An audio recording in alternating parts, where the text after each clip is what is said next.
हमारे देश में क्या इस्तीफों की राजनीति चाहिए या फिर समाधान की तरफ बढ़ती हुई सरकार, खासतौर पर जब आज इस बात का ऐलान किया गया कि ऐसे मामलों में फास्ट ट्रैक कोर्ट गठित होगी, त्वरित सुनवाई होगी, कड़ी से कड़ी सजा मिलेगी।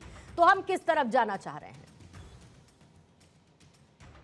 पूर्णिमा जी, देखिए सच्चाई ये है कि आज भारत के जो प्रधानमंत्री है वो इतिहास के सबसे ज्यादा युवा विरोधी प्रधानमंत्री अगर मैं कहूं तो वो माने जाएंगे। सवाल ये कि छात्र मांग क्या कर रहे थे। छात्र की साफ सुथरी मांग थी कि भैया जो धर्मेंद्र प्रधान है उनका इस्तीफा होना चाहिए, जिनके राज्य में जो है 150 के करीब पेपर लीक हुए हैं। उनके राज्य में नीट का 2024 का भी पेपर लीक हुआ, 2026 में भी पेपर लीक हुआ। 2024 में भी आश्वासन दिया गया था कि अब नहीं होगा, लेकिन फिर से 2026 में पेपर लीक हो गया।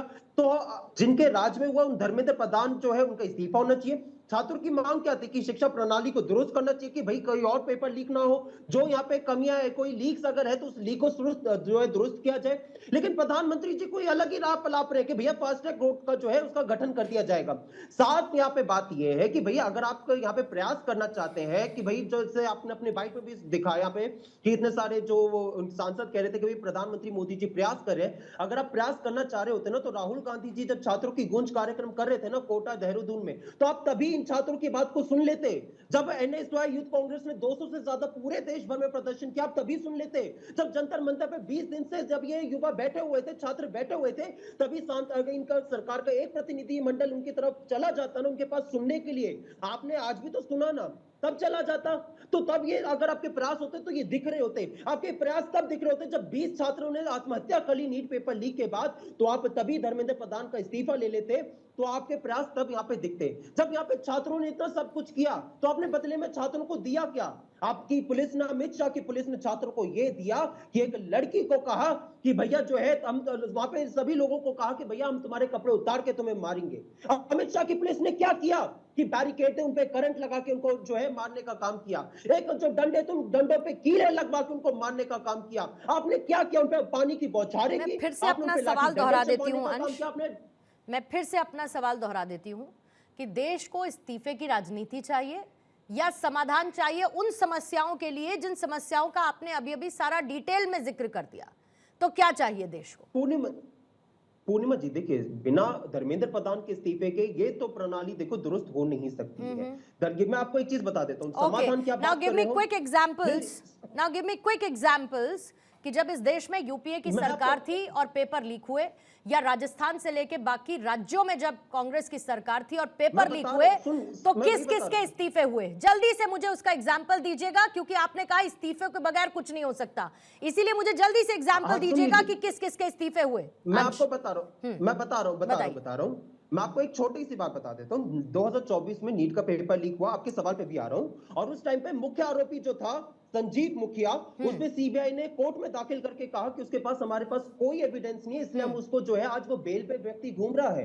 कोर्ट ने जो है सीबीआई ने कोर्ट में जाके कहा कि भैया हम जो है इस मामले को लेकर हमारे पास एविडेंस नहीं, इसलिए हम उसकी क्लोजर रिपोर्ट को फाइल कर रहे हैं। 2024 में भी कहा गया था, आश्वासन दिया गया था प्रधानमंत्री मोदी जी के माध्यम से कि इस्तीफे से कुछ अब जल्दी से एग्जाम्पल दीजिएगा अंश, जल्दी से अब एग्जाम्पल दीजिएगा प्लीज। मैं बाकी लोगों से भी उनका ओपनिंग स्टेटमेंट लेना चाहती हूँ, जल्दी से एग्जाम्पल दीजिए। मैं आपको बताता हूँ, यूपीए के समय पे आपको याद होगा जब 26/11 हुआ था तो हमारे एक नेता थे, उन्होंने सिर्फ प्रेस कॉन्फ्रेंस में पेपर लीक की बात कर रही हूँ अंश, चर्चा पेपर लीक पर हो रही है, चर्चा पेपर लीक पर हो रही है। मेरा बहुत स्पेसिफिक सवाल है, और अगर किसी का इस्तीफा नहीं हुआ तो मुझे बस इतना कह दीजिए कि किसी का इस्तीफा नहीं हुआ। सरकार की पेपर लीक पर किस किस का इस्तीफा हुआ? कौन से एजुकेशन मिनिस्टर ने इस्तीफा दिया? जल्दी से बताइए। सुनिए, मैं यहाँ पे आपको संवेदनशीलता सरकार की बता रहा हूँ। ओहो, मैं क्या सवाल पूछ रही हूँ? मैंने आपके मुतालिक ये सरकार संवेदनहीन है, ठीक है, ओके। अंश, लेट्स बी प्रिसाइज। आपके हिसाब से ये सरकार सबसे खराब सरकार है, ठीक है, चलिए मैंने मान लिया, ओके। मेरे सवाल का जवाब है आपके पास? एक नाम है, एक एजुकेशन मिनिस्टर का नाम है जब पेपर लीक हुआ हो और इस्तीफा दिया गया हो, बस एक नाम बता दीजिए मुझे, मैं आगे बढ़ जाऊंगी। मैं आपको नाम बता रहा हूं, मुझे बोलने दीजिए। नहीं, नाम बताइए, बस इधर उधर मत। मैं बहुत देर से 3 बार 4 बार मैं सवाल रिपीट कर चुकी हूँ। नाम बता रहा हूँ, नाम बताइए, दे दीजिए, बस 5 सेकंड बिना रोके। नाम बताइए प्लीज, 5 सेकंड बिना रोके दीजिए। मैं यहाँ पे संवेदनशीलता बताने की काम कर रहा हूँ सरकार की, कि अगर एक हमले पे प्रेस कॉन्फ्रेंस होती है, उसमें अगर एक हमारे नेता जो है कपड़े बदल के चले जाते हैं तो इस्तीफा हो जाता है। रेल दुर्घटना होती है तो इस्तीफा हो जाता है। हमारे यहाँ पे अगर कोई भी एक घोटाले का आरोप उन पे लगता था तो इस्तीफा हो जाता था। आज यहाँ पे पुलवामा पहलगाम हो जाता है, लेकिन अमित शाह के पेपर कानों में लीक जूत पर अपनी रेल एक की नाम इस्तीफे नहीं की है बात आपके आप छोड़ पास, आप दीजिए। घूमते रहिएगा गोल गोल मैंने और यहाँ आपको पे लगेगा इतने कि विभाग सब के घूमते कारण रहेंगे बता गोल दिए। गोल, ऐसा नहीं यहाँ पे है। मैंने आरपी सिंह साहब, मैं कह रहा चारों में ठीक है कोई बात नहीं, आप बहुत देर से एक नाम नहीं कह पा रहे ना अंश। एक नाम मैंने पूछा कि एक नाम बता दीजिए, आप तब से एक नाम नहीं बता पाए। पेपर लीक के मामले में एक नाम बताइए जिस एजुकेशन मिनिस्टर का आपकी सरकार में इस्तीफा हुआ हो। बदलने की बात कर दिया। मैं क्या कह रही हूं, मैं पेपर, क्योंकि चर्चा पेपर लीक पर है और आप पेपर लीक के विषय पर किसी का इस्तीफा मांग रहे हैं। आप कह रहे हैं इस्तीफे के अलावा कुछ नहीं होगा, चाहे कोई कुछ भी ऐलान कर दे। इसीलिए एक नाम मैंने आपसे पूछा जो आप नहीं बता पाए। आरपी सिंह साहब, नहीं आरपी सिंह साहब, एक सेकंड सुनिए। दो बातें, एक कानून बनाने की बात आप लोगों ने की और दूसरी आज प्रधानमंत्री ने फास्ट ट्रैक कोर्ट का जिक्र किया। अब सबसे बड़ी बात यह है कि अभी अभी 2024 नीट यूजी का जिक्र किया गया और उदाहरण के तौर पर अंश की तरफ से बताया गया कि भाई क्लीन चिट दे दी गई जो मुख्य आरोपी था। अब दोनों बातें अलग अलग हैं, एक एविडेंस बेस्ड है और दूसरी अब सरकार की मैं नियत की बात कर लेती हूं। कैसे ये अश्योर होगा, कैसे ये अश्योरेंस मिलेगा सबको कि ये फास्ट ट्रैक कोर्ट बना दी जाएंगी, या फिर हमने क्योंकि कानून बना दिया तो पेपर लीक नहीं होगा, क्योंकि विपक्ष कह रहा है इस्तीफे से कम कुछ नहीं और गारंटी दे दे ये सरकार की अब कोई पेपर लीक नहीं होगा। चलो मैं गारंटी पे अभी आता हूँ। एक छोटा सा वीडियो है। पेपर लीक की बड़ी समस्या है। गहलोत जी भी जानते हैं कि राजस्थान में भी पेपर लीक हुए थे और ये बड़ी समस्या पूरे देश में है। राजस्थान में चुनकर आए थे कि भैया पेपर लीक के खिलाफ लड़ना है और उसके बाद 2024 में पेपर लीक हो गया। वीडियो तो मेरे पास भी मोदी जी देखिए पूर्णिमा, सर, जब शक्ल गंदी हो तो शक्ल गंदी हो तो शीशा नहीं तोड़ना चाहिए। पर मैं आपको शीशा दिखा रहा हूँ शक्ल का। आपकी मुझे पता है कांग्रेस की शक्ल कैसी है। कीचड़ लगा, कीचड़ अपनी शक्ल पे साफ करिए, शीशा काहे तोड़ रहे हैं। जो सच है बताया, बहन प्रियंका जी ने कहा कि पेपर लीक सारे देश की समस्या है, राजस्थान में हो गया तो क्या हो गया। अशोक गहलोत जी का इस्तीफा नहीं हुआ था, आपके वहां पर शिक्षा मंत्री का इस्तीफा नहीं हुआ था। ये नहीं है, एक मिनट, मैंने अच्छी बात है, यही हालत डिबेट में होती है, इसलिए पार्लियामेंट में डिबेट नहीं हो पाती इनके चलते हुए। बोलेगा ये सीरियस नहीं है। जब मैं एक 2024 के अंदर public examination prevention of unfair means bill 2024 पेश हुआ था, वो बिल पास भी हुआ। मैं अभी चैलेंज देता हूँ कांग्रेस के प्रवक्ताओं को भी, सपा के प्रवक्ताओं को भी, दोनों ने अपने अपने नेताओं का एक line comma full stop semicolon बता दें कि उन्होंने उसके ऊपर डिबेट के अंदर पार्टिसिपेशन किया हो या भागीदारी की हो। ये भी बता दें कि राहुल गांधी क्या पार्लियामेंट में थे। कन्विक्शन कितना था ये अंश बीच में, अंश बार बार बीच में पिन मत करिए, अंश बीच में बार बार पिन मत करिए। ओपनिंग स्टेटमेंट है, सबका लेने दीजिए, मेरी रिक्वेस्ट है ये आपसे। मानेंगे तो मुझे अच्छा लगेगा। बोलिएगा सिंह साहब। तो एक कॉमा फुल स्टॉप नहीं। और ये भी मुझे बता दें कि राहुल गांधी क्या उस समय देश में थे या पार्लियामेंट में थे जब ये चर्चा हो रही थी पेपर लीक के ऊपर, जब पेपर लीक और बिल बना नहीं हुए। अभी मैं फिर कह रहा हूं कि हम कह रहे हैं कि आप सार्थक चर्चा करिए, सार्थक चर्चा के बाद जो निष्कर्ष निकलेगा, आप इस्तीफे की बात करें। अरे किसी को सजा देनी हो तो उसको सुनवाई तो होती नहीं होती कोर्ट के अंदर, बिना सुनवाई के आप सजा सुना देंगे। सुनवाई तो होनी चाहिए और देश का सबसे बड़ा कोर्ट तो पार्लियामेंट है, वहां चर्चा होने देंगे आप। 2024 में सुनवाई होगी, 2024 में ये अगर ये सिंह साहब रिक्वेस्ट के अलावा बताइए क्या किया जा सकता है। रिक्वेस्ट के अलावा अंश आप मुझे बताइए कि मैं आपसे क्या कह सकती हूँ जो आप बीच में बार बार पिन ना करें। And let my debate go uninterrupted. मैं बता देता हूँ। नहीं, आप कितना बताएंगे साहब, दूसरे को भी तो बताने दीजिए। आप लोग फिर रिक्वेस्ट सुनते नहीं है, फिर उसके बाद आप लोगों को कुछ बोल दिया जाता है तो आप लोगों को बुरा लग जाता है। You become over sensitive then. बुरा नहीं लगता। मैं बार बार कह रही हूँ कि बीच में पिन मत करिए, मुझे मजबूर मत करिए कि मैं दूसरे के ओपनिंग स्टेटमेंट में आपका माइक डाउन रखूं। मुझे मजबूर मत करिए, मुझे मजबूर मत करिए। मैं कई बार बोल चुकी हूँ आपसे, मुझे मजबूर मत करिए। सिंह साहब से भी पूछ लीजिए। अंश का माइक डाउन रखेंगे, सिंह साहब अपनी बात को पूरा करेंगे।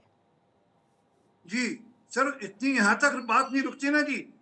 जरा एक सूची में बता देता हूँ। कर्नाटका में, तेलंगाना में 2 बार, जम्मू कश्मीर में, झारखंड में, हिमाचल में, ये अभी पिछले 2 साल की सूची है ऐसी।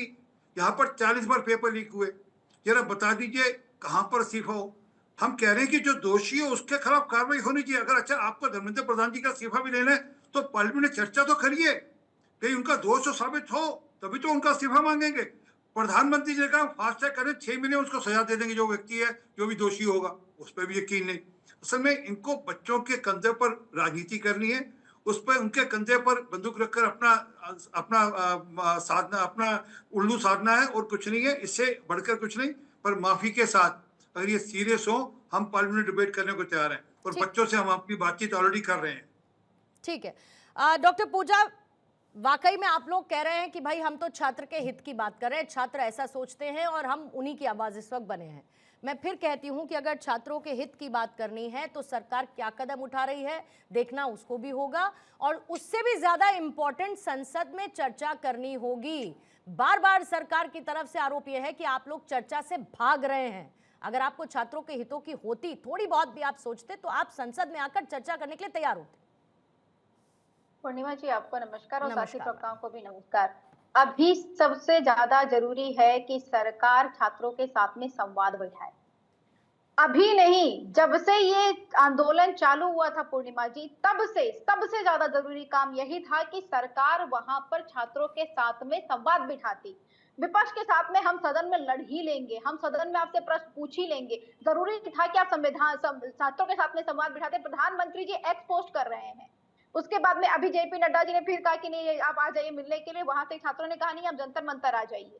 जंतर मंतर पहले भी जा सकते थे, ये कमेटी बना करके हम अभी भी कहते हैं। माननीय राष्ट्रीय अध्यक्ष अखिलेश यादव जी ने कहा कि इस्तीफे की बात है, इस्तीफा तो आप जब चाहेंगे तब बंद कमरे में भी ले लेंगे, बैठकर भी ले लेंगे। आपको सबसे पहला काम करना पड़ेगा, जो छात्रों के साथ में बर्बरता की गई उस पर चर्चा करना पड़ेगा, छात्रों से बात करनी पड़ेगी। पूर्णिमा जी आपने बार बार पूछा ना कि इस्तीफा क्यों लिया जाए, ये बात छात्रों को समझाए ना सरकार जाकर के। एक्सपोज करने से छात्र तो समझ नहीं जा रहे, अगर समझ जा रहे हो तो तब तो जब से वो प्रोटेस्ट पे बैठे तब से आप एक्सपोज कर रहे हैं। आपने जब सोनम वांगचुक जी को उठाया तब भी आपने छात्रों से संवाद नहीं बिठाया, आपने संवाद बिठाया ही नहीं, डायलॉग ही नहीं बिठाया। और गुड गवर्नेंस का साइन होता है कि आप जो आंदोलनकारी होते हैं उनके साथ में संवाद बिठाइए। सरकार ने गुड गवर्नेंस की तरफ में बिल्कुल ध्यान नहीं दिया, छात्रों की तरफ में बिल्कुल ध्यान नहीं दिया। आज भी अपने कमरे में बैठ करके वो पोस्ट कर करके कह रहे हैं कि आप हमसे मिल लीजिए, हम फास्ट ट्रैक बना देंगे। पर जो आंदोलनकारी छात्र वहां पे आंदोलनरत हैं उनसे जाकर के नहीं मिल रहे हैं, उनसे जाकर के बात नहीं कर रहे हैं, उनसे नहीं, उनको नहीं समझाने की कोशिश कर रहे हैं। पूर्णिमा जी उनको समझाना पड़ेगा ना, ठीक है, वो 1 महीने से ज्यादा सड़क पर है ना। आप सोनम वांगचुक जी को उठाए तब भी आपने उनको कॉन्फिडेंस में क्यों नहीं लिया? जो लोग 1 महीने से शांतिपूर्वक संवैधानिक तरीके से आंदोलन कर रहे थे, आपको लगता है कि अगर सरकार का कोई डेलीगेशन जाता, उनसे वार्ता करता, वो कहता कि भाई ये चीजें जरूरी है, आप कोऑपरेट करिए, तो पूरे 1 महीने से कोऑपरेट कर रहे थे और एक दिन नहीं करते कोऑपरेट। आप उनके साथ में दगा करेंगे। उन्हीं की सरकार है, उन्हीं का देश है, और हमारे जो एजुकेशन मिनिस्टर है छात्रों को कहते हैं कि ये बी ग्रुप है टेररिस्ट के, ये आतंकवादियों के बी ग्रुप है। आप छात्रों को ऐसे संबोधन करेंगे? ये आज का युवा है, आज का युवा हर चीज का एक रीजन चाहता है। आपने कहा फास्ट ट्रैक बना देंगे, उसको रोड मैप चाहिए कि कैसे बना देंगे। ये पूर्वत का नहीं है कि आपने कह दिया वो आप पे भरोसा कर, उसने वैसे भरोसा किया था 2 साल पहले 2024 में। आपने कहा कि फास्ट ट्रैक कोर्ट बन जाए, कैसे बन जाएगा उनको जाके बताइए ना, आप उनको सबूत दीजिए ना कि आप कैसे काम करेंगे। आपके एक्सपोज कर देने से तो नहीं होता है ना पूर्णिमा जी। ये देश के छात्र हैं, देश की जनता है, उनसे जाकर के संवाद बिठाइए। एक बार मतलब आप ये कह रहे हैं कि एक तो छात्रों के साथ संवाद स्थापित हो, ठीक है, आप कह रही हैं कि छात्रों के साथ संवाद स्थापित होना चाहिए, वहीं से समस्या की जड़ क्या है वो समझ में आएगा और फिर समाधान की तरफ बढ़ पाएंगे। पर क्या उसमें आपका योगदान सदन में चर्चा का है या नहीं है? पूजा जी बस मुझे इतना बता दीजिए। पूर्णिमा जी हमारा योगदान सदन में चर्चा का है कि नहीं आप खुद देख लीजिएगा।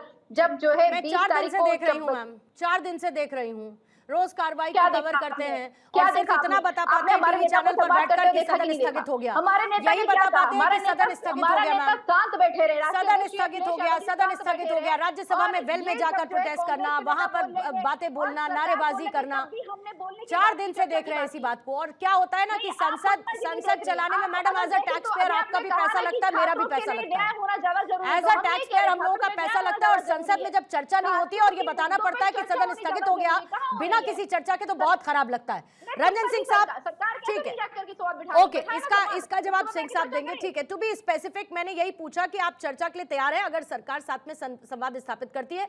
डॉक्टर जितेंद्र सिंह ने ये बात बार बार दोहराई कि हमने 4 बार बातचीत का प्रस्ताव दिया, हमने वो तस्वीरें भी देखी जब वो राहुल गांधी के पास गए, उनसे बातचीत करने के लिए मांग पूछी गई, वो एक अलग बात थी कि फिर उसके बाद मांगों की फहरिस्त बढ़ती चली गई।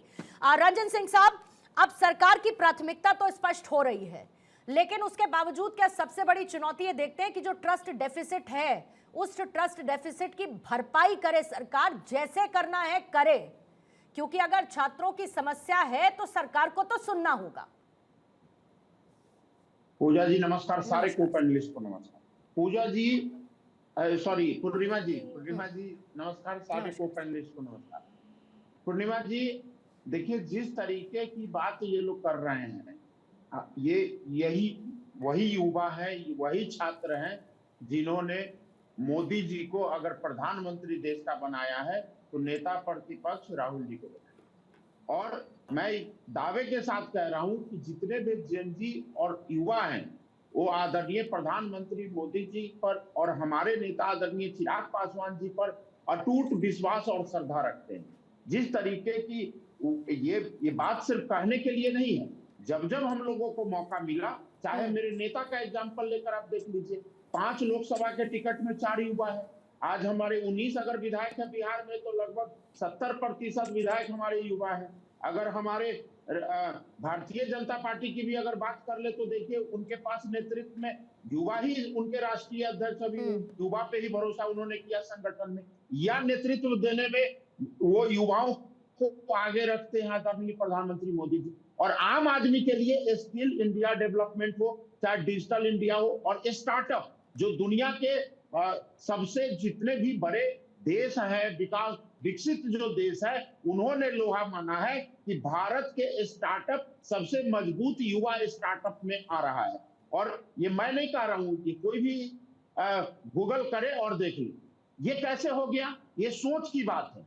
इनके पास कोई सोच नहीं है, कोई ब्लूप्रिंट नहीं है जिससे युवा के लिए ये बात करे। ये संसद में भी हंगामा करते हैं, सड़क पर भी हंगामा करते पर हैं। रंजन जी, दोनों बातें अलग अलग हो गई ना, दोनों बातें अलग अलग हो गई ना। पेपर लीक की समस्या डाइल्यूट नहीं हो सकती इससे।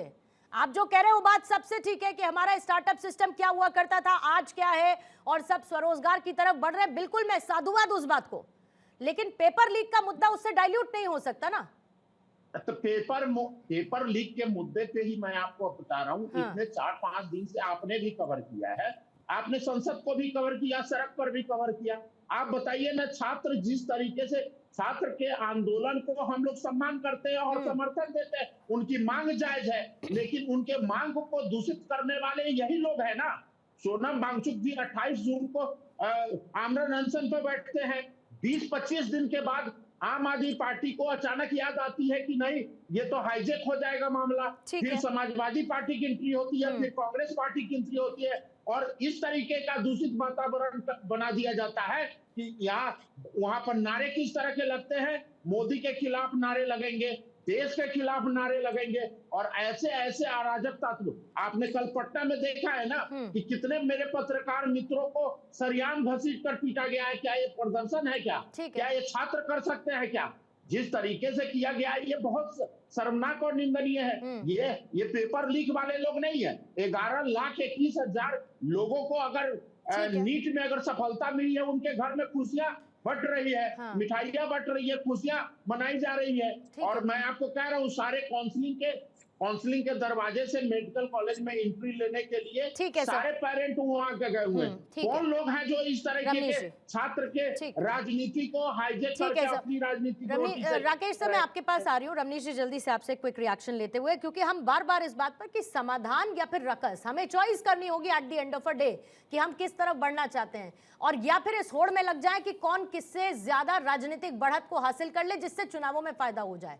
लेकिन संस्थागत सुधार की जब बात हो रही है तो उस पर समर्थन या फिर और क्या सुधार हो सकते हैं, इस पर तो चर्चा होनी चाहिए ना। बिल्कुल होनी चाहिए। मुझे लगता है पूर्णिमा जी, सबसे ज़्यादा सुधार की ज़रूरत है, चूँकि नीट के मामले चाहे 2014 से पहले की बात करें चाहे अब की बात करें, तो ये बात तो सच है कि मानना पड़ेगा, स्वीकारना पड़ेगा कि नीट में कहीं ना कहीं बहुत बड़ी खामियां हैं। और नीट पेपर का मामला जो है पूरे देश से जुड़ा हुआ है, चूँकि युवाओं से जुड़ा हुआ है, छात्रों से जुड़ा हुआ है। लेकिन ये सारी चीज़ें मुझे लगता है प्राथमिकता में होनी चाहिए। प्रधानमंत्री ने इसको प्राथमिकता के रूप में लिया है, चाहे धर्मेंद्र प्रधान की ही बात क्यों ना करें। लेकिन धर्मेंद्र प्रधान की इस्तीफा के पीछे इतनी बड़ी कहीं ना कहीं मुझे लगता है कॉन्स्पिरेसी रची जा रही है, क्योंकि अभी पंजाब में चुनाव होना है, उत्तर प्रदेश में चुनाव होना है, तो सियासी गोटियां बिठाने के लिए राहुल गांधी जी कांग्रेस की तरफ से आ जाते हैं, चाहे अखिलेश यादव जी, और इधर हम देख रहे हैं कि जिस तरह से अभिजीत दीपके की बात करें, चाहे सौरभ दास की बात करें, चाहे विजय दहिया की बात, ये सारे लोग हैं कौन? ये तो आम आदमी पार्टी। और आम आदमी पार्टी किस स्थिति में आज? आम आदमी पार्टी मृत प्राय स्थिति में जा चुकी है। पंजाब में उसकी बहुत ही हालत खराब है, दिल्ली में तो है ही।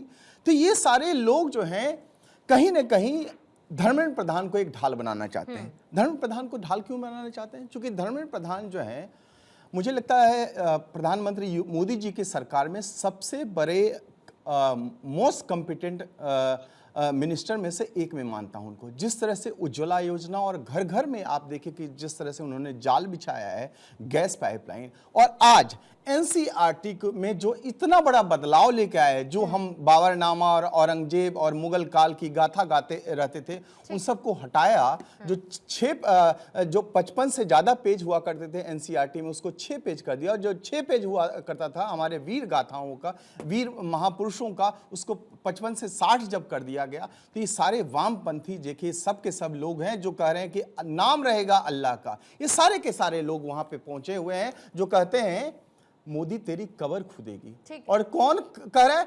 उमर खालिद को समर्थन कौन करता है? सौरभ दास जैसे लोग, अभिजीत देवके जैसे लोग, ध्रुव राठी का गान गा रहा है यहाँ पे। ये सारे, सोनम वांगचुक, आप बहुत बड़े, आप क्या लगता है कि आप गांधीवादी हैं, या आप क्या लगता है अन्ना हजारे हैं आप? अरे सोनम वांगचुक अभी कुछ दिन पहले कॉन्स्पिरेसी रची थी ना, इसमें 6 लोग मारे गए थे, लेह लद्दाख की बात करें। और आज सोनम वांगचुक तो अपने आप को बहुत बड़ा वो मान रहा होगा, भलमानुस मान रहा होगा कि अरे कम से कम उठा करके हमको कुछ हॉस्पिटल में कुछ खाना पीना तो मिलेगा, वरना अभिजीत देवके तो खुद ठूस रहा है, विजय दहिया तो खुद ठूस रहा है, और ये हमें नीट के मामले में हमें मार रहा है। लेकिन यहाँ पे देखिए ये नहीं, आज मोटिव यहाँ पे यही होना चाहिए कि छात्रों के साथ न्याय होना चाहिए, छात्रों को न्याय मिलना चाहिए। प्रधानमंत्री इसके लिए कटिबद्ध है, और मुझे लगता है नरेंद्र प्रधान भी। लेकिन धर्मेंद्र प्रधान को कहीं न कहीं मुझे लगता है ये साजिश के तहत इनको उनके साथ कॉन्स्पिरेसी हो रही है। कॉन्स्पिरेसी करने वाले सारे के सारे लोग जो सियासी दल हैं वो सामने आ चुके हैं। उसमें राजनीति एक तरफ और छात्रों का भविष्य उससे बहुत बौना कर दिया गया है, क्योंकि अपनी पॉलिटिकल माइलेज कैसे बढ़ाई जाए, कौन कितना ज्यादा क्रेडिट ले सके, सारा का सारा फोकस इस पे नजर आ रहा है। और बीच में पिसने वाला कोई और नहीं है, वो छात्र है। आज ही सर मैं एक नीट स्टूडेंट की बाइट सुन रही थी और उसने कहा मुझे नहीं जाना जंतर मंतर, मैंने एग्जाम दोबारा रीअपियर होना था, मैंने तैयारी की, मैंने वो एग्जाम पास किया, अब मैं अपनी काउंसलिंग की तैयारी कर रहा हूँ, मैं बाकी मुझे नहीं जाना। लेकिन जाने वाले जा रहे हैं। लेकिन पूर्णिमा जी जो जा रहे उनमें सबसे महत्वपूर्ण विषय ये आता है कि क्या वास्तव में वहां पे जो धरना प्रदर्शन शुरू हुआ वो सिर्फ पेपर लीक होने के था। मैं नीट की बात नहीं कर रहा, मैं तो भारत के अंदर लीक होने वाले सारे पेपर की बात कर रहा हूँ, चाहे वो पटवारी परीक्षा से लेके और आपके नीट तक।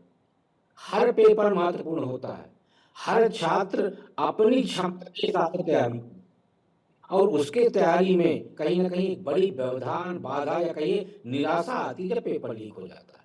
तो ये सिर्फ नीट का विषय नहीं है, लेकिन सबसे मूल प्रश्न ये आ रहा है कि जंतर मंतर पे एकत्रीकरण के बाद जो बातें वहां शुरू हुई वो बड़ी महत्वपूर्ण है। ब्राह्मणवाद पे नारा क्यों लग रहा था नीट की परीक्षा है तो? जय भीम का नारा क्यों लग रहा था नीट की परीक्षा है तो आप क्या है ना, आप एकत्रित भीड़ के बीच में अपना एजेंडा परोसने लगे।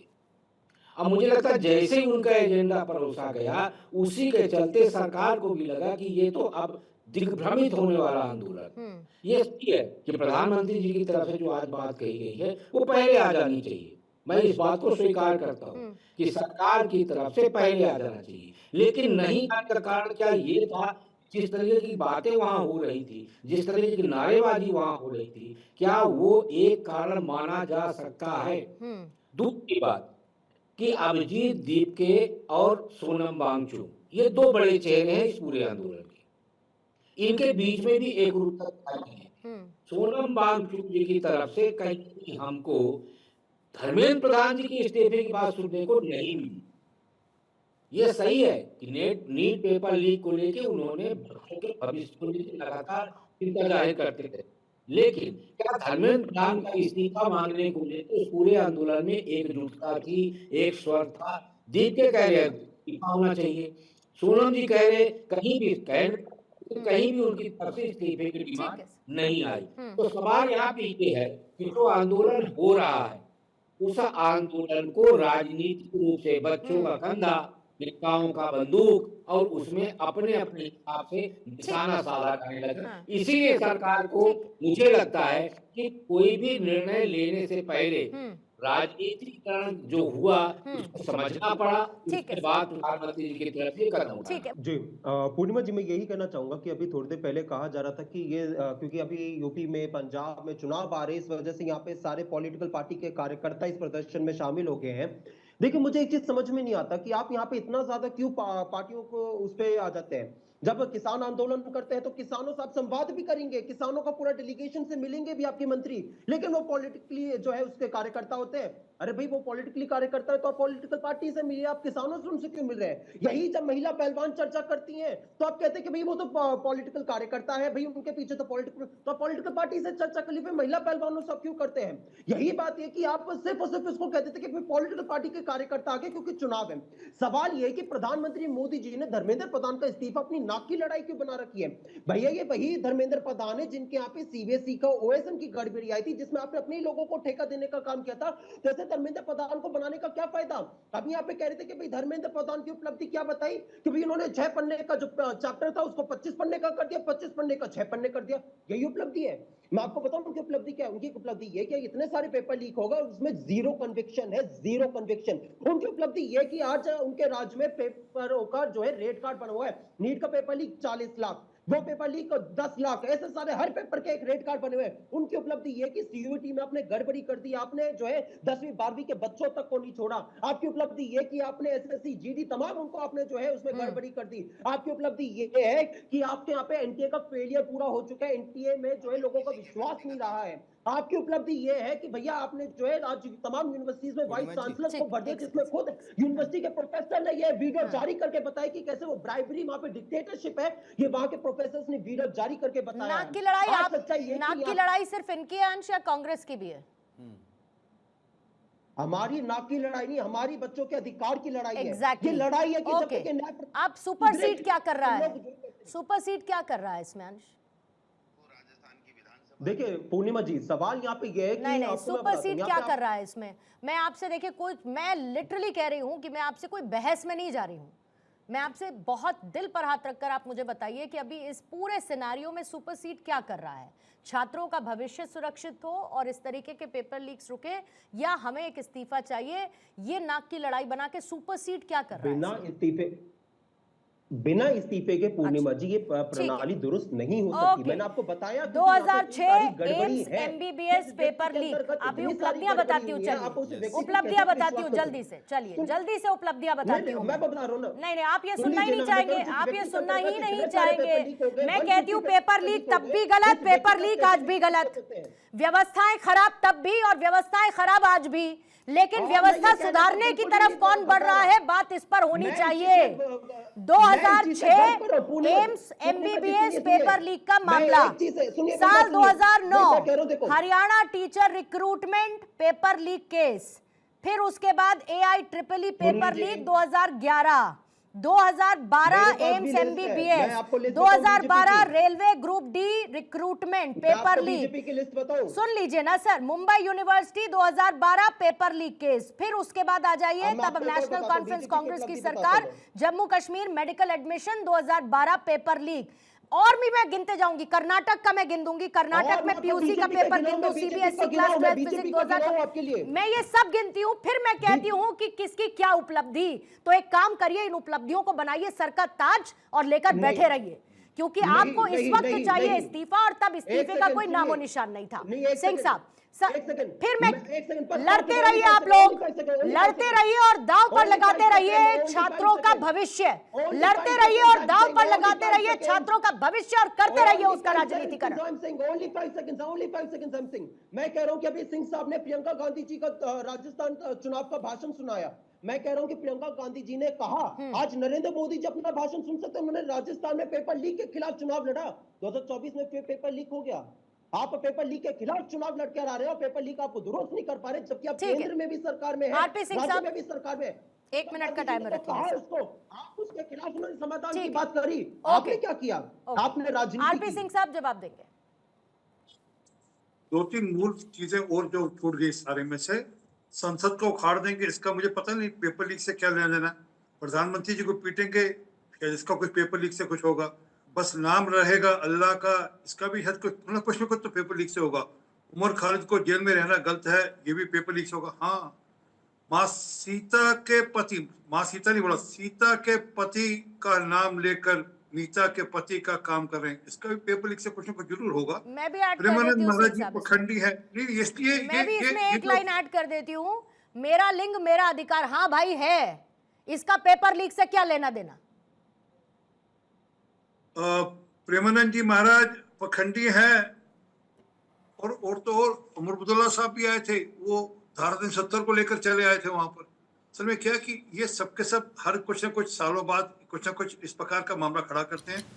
मैं अभी फिर वापस कहता हूँ, आज पन्नू ने, गुरपतवंत सिंह पन्नू ने कहा कि मैंने 10 करोड़ रुपए कल दिया, आज वीडियो चल रहा है, 10 करोड़ रुपए मैंने इनको भेजा है, मेरा वीडियो कॉन्फ्रेंसिंग। मैं कहता हूँ बिल्कुल नहीं, झूठ बोल रहा होगा वो भी, इस सारे मामले में अपनी रोटियां सेक रहा होगा।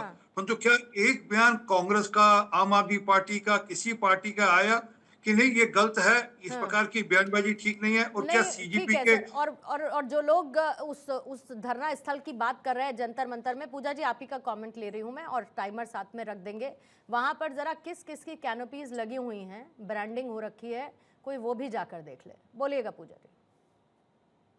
पूर्णिमा जी, जितने भी अभी इन्होंने गलत बयानबाजियों की चर्चा की, वो सारे गलत कहते हैं की है। जितने लोग वहां पे गलत बयानबाजियां कर रहे थे उनको ये आइडेंटिफाई कर सकते हैं, आइडेंटिफाई करके उनके ऊपर में कार्रवाई कर सकते हैं। गलत बयान देने वाला, सीता माता की बात करने वाला, वो फ्री होकर के घूम कैसे रहा। पर इन सब गलत बयानबाजियों से आप कॉज को नहीं जो है डाइवर्ट कर सकते। जो ये लाखों छात्र उतर रहे हैं, पूरे देश में उतर रहे हैं, उनका मुद्दा है कि जो एजुकेशन सिस्टम है वो सुधरना चाहिए। और बिना संवाद के मैं फिर कहूंगी, आपको जो है गुड गवर्नेंस की साइन होती है कि आप छात्रों के साथ में डायलॉग करें। और ये वो छात्र हैं जो इतने समय से संवैधानिक तरीके से अपना प्रोटेस्ट करते रहे, वो कितनी जो है अच्छे तरीके से प्रोटेस्ट करते, तो आप जाकर के संवाद करिए। अभी भी मौका है कि आप संवाद करिए, ये एक्स पोस्ट मत खेलिए कि नहीं हम यहाँ करेंगे वहां करेंगे। हम सदन में भी कहते हैं कि आप चर्चा करिए कि किसने पुलिस को अधिकार दिया कि वो लड़कियों के कपड़े फाड़ेंगे, चेस्ट पर वार करेंगे। इस सब पे चर्चा होकर के पूरे तरीके से गवर्नेंस होती हुई दिखनी चाहिए। बोलने से कुछ नहीं होता, एक्शन करने से होता है। राकेश शुक्ला सर। दरअसल पूर्णिमा जी, मुझे लगता है मुद्दे से सारा मामला इससे भटक गया, क्योंकि जो राजनीतिक पार्टियां हैं पिछले 10 साल में, 12 साल में वो अपना प्रश्न पत्र हल नहीं कर पाए, तो उनको लगा कि छात्रों के बीच में जाके हम उनसे अपना प्रश्न पत्र हल कर पाए, और इसी वजह से आप देखिए कि सारा का सारा डिलेड हो गया। ये बिल्कुल सही है, देश के युवाओं को आंदोलन करने का अधिकार है और पहले भी रहा है, और उनको अपनी बात सरकार तक पहुंचाने का अधिकार है, पहले भी रहा है। मंडल कमीशन के खिलाफ आंदोलन हुआ, हम सब लोग शामिल हुए थे। विषय यहाँ पे यही है कि जो प्रश्न पत्र पिछले 12 साल से विपक्ष किन्हीं कारणों से हल नहीं कर पा रहा था, उसे छात्रों से लगा कि एक अच्छा अवसर है और हम अपना प्रश्न पत्र इन छात्रों के माध्यम से हल करवा दें, और इसीलिए सारा का सारा मामला कहीं न कहीं विमुख हो गया। और यही एक कारण था कि छात्र अपनी बात मुस्तैदी से रख पाते, उसके पहले ही राजनीति कर। ठीक है, और वहीं से मामला डिरेल हो गया। रंजन जी। जी, समाधान तो सड़क पे नहीं होगा ना, समाधान तो के लिए तो संसद में होगा ना। लेकिन हो क्या रहा है यहाँ, संसद में बोलने वाले लोग जब ये वार्तालाप की बात कर रहे हैं, पूजा जी, जब ये कांग्रेस के प्रवक्ता जब बोल रहे हैं यहाँ, तो अपने नेताओं को जरा बता दे कि जब टाइम लेते हैं, जब सर्वदलीय बैठक का टाइम इन्होंने लिया था, वर्कआउट किसने किया? सदन में आज कार्रवाई जब चल रही है तो पिछले 4 दिन से एक दिन भी संवाद करने की जरूरत इन्होंने नहीं समझा। तो इनको हंगामा सड़क पे करना है और सड़क पे समाधान ढूंढते हैं ठीक है। संसद में बैठने वाले लोग, ठीक और जो सड़क पे समाधान ढूंढने वाले लोग हैं वो संसद की ओर बढ़ रहे हैं। ठीक तो है ये विडंबना है तय करना इनका, पड़ेगा। क्योंकि इनकी तय करना पड़ेगा। नियत हाँ। नियत नहीं है ना पूर्णिमा ठीक है, जी, ओके। नियत ही नहीं है छात्रों की। ठीक है, यहाँ तो रमनीश। है कि भाई इस आंदोलन के सहारे हम अपने राजनीति को जिंदा कर ले। ठीक है सर, रमनीश। पूर्णिमा जी, मेरा मानना है कि नीट के मामले में मुझे लगता है राजनीति, किसी भी तरह की राजनीति मुझे लगता है बर्दाश्त नहीं होनी चाहिए। और कुणाल कामरा जैसे छुछुंदर लोग माता सीता का अपमान करते हैं, तो अखिलेश यादव जी को सामने क्यों नहीं आना पड़ा? अखिलेश यादव जी सामने आकर के बोलते कि माता सीता का अपमान ये सही नहीं है, ठीक नहीं है। फिर बात आते हैं कि जिस तरह से तिलचट्टे जो घूम रहे हैं जंतर मंतर पे, और मुझे लगा बेछूट तरीके से लहूलुहान किया जा रहा है दिल्ली पुलिस को। मैं दिल्ली पुलिस को बिल्कुल सैल्यूट करता हूं कि जिस तरह से संयमता के साथ उन्होंने लॉ एंड ऑर्डर को कंट्रोल किया हुआ है, वरना ये दिल्ली को तो बांग्लादेश और नेपाल बनाना चाहते हैं। जिस तरह की स्थिति नेपाल और बांग्लादेश में वही स्थिति यहाँ पे बन रही है। एक और ये बात तय दंगा, है। बहुत बड़ा अराजकता का माहौल जो तैयार किया गया था अभिजीत दित्य और आम आदमी पार्टी की तरफ से, ये सारी चीजें रची इसलिए जा रही है कि ठीक है कैसे सर। चुनाव एक में बात- अपने वो सियासी गोतिया को बिठा एक बात तय सके। करनी होगी और ये समझना होगा कि देश का युवा परिणाम चाहता है, राजनीति नहीं चाहता है। अब साथ मिलकर करना है, परिणाम की तरफ बढ़ना है या अलग अलग जाकर राजनीति करनी है, ये आप लोग तय कर लीजिए। लेकिन अगर अचीव करने वाली बात है कि छात्रों का भविष्य सिक्योर हो, पेपर लीक ना हो, तो उसके लिए तो साथ आना ही पड़ेगा।